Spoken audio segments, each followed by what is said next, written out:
বাংলাদেশে 20 কোটি মানুষ, 4 কোটি বেকার আছে, স্বাস্থ্যর বিষয় আছে, কর্মসংস্থানের বিষয় আছে। আমাদের ফরেন পলিসিটা খুব সংক্ষেপে যদি বলি সেটাই হবে, অর্থাৎ আমার দেশের স্বার্থ, আমার দেশের মানুষের স্বার্থ রক্ষা করে যাদের বন্ধুত্ব সহযোগিতা পেলে আমরা আমাদের দেশে নতুন ব্যবসা বাণিজ্য প্রতিষ্ঠিত করতে পারবো, আমার দেশের মানুষের কর্মসংস্থানের ব্যবস্থা করতে পারবো, আমাদের দেশের অর্থনৈতিক অবস্থা শক্তিশালী হবে। অবশ্যই আমার দেশের স্বাধীনতা এবং সার্বভৌমত্ব অক্ষুণ্ণ রাখবে। এইটার ভিত্তিতেই আমরা আমাদের পররাষ্ট্রনীতি পরিচালিত করব। অর্থাৎ আমার দেশের মানুষের সমস্যার সমাধান করে আমার দেশের স্বাধীনতা এবং সার্বভৌমত্ব অক্ষুণ্ণ রেখেই আমাদের সাথে যাদের বন্ধুত্ব করা সম্ভব, অবশ্যই আমরা তাদের সাথে বন্ধুত্ব করব।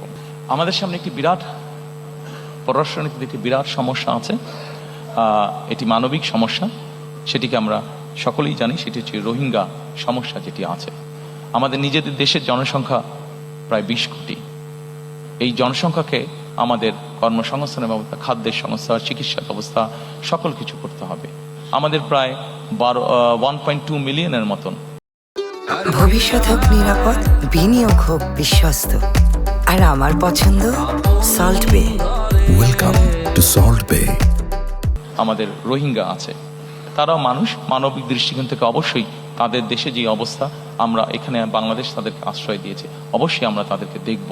কিন্তু অ্যাট দ্য সেম টাইম আমরা চাবো যে তাদের এলাকায়, তাদের ঘরে, তাদের জন্য সেফ একটা সিচুয়েশন তৈরি হোক এবং ধীরে ধীরে তারা তাদের এলাকায় ফিরে যাক। অর্থাৎ আমরা রোহিঙ্গা প্রত্যাবর্তন, সেফ প্রত্যাবর্তন আমরা নিশ্চিত করতে চাই।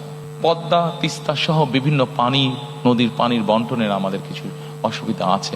আমরা চাই যাদের সাথে আমাদের এই অসুবিধা আছে তাদের সাথে বসে আলোচনা করে আমরা এই সমস্যার সমাধান করতে চাই, যাতে আমার দেশের মানুষ তার পানির ন্যায্য হিসাব পেতে পারে। আমরা আমাদের পররাষ্ট্র মন্ত্রণালয়কে মোর অ্যাক্টিভ করার মাধ্যমে আমাদের যে প্রায় 1.5 কোটি প্রবাসী বিদেশে আছেন তারা যাতে আরো বেটারভাবে ট্রিটেড হন, সেই বিষয়ে আমরা উদ্যোগ গ্রহণ করতে চাই।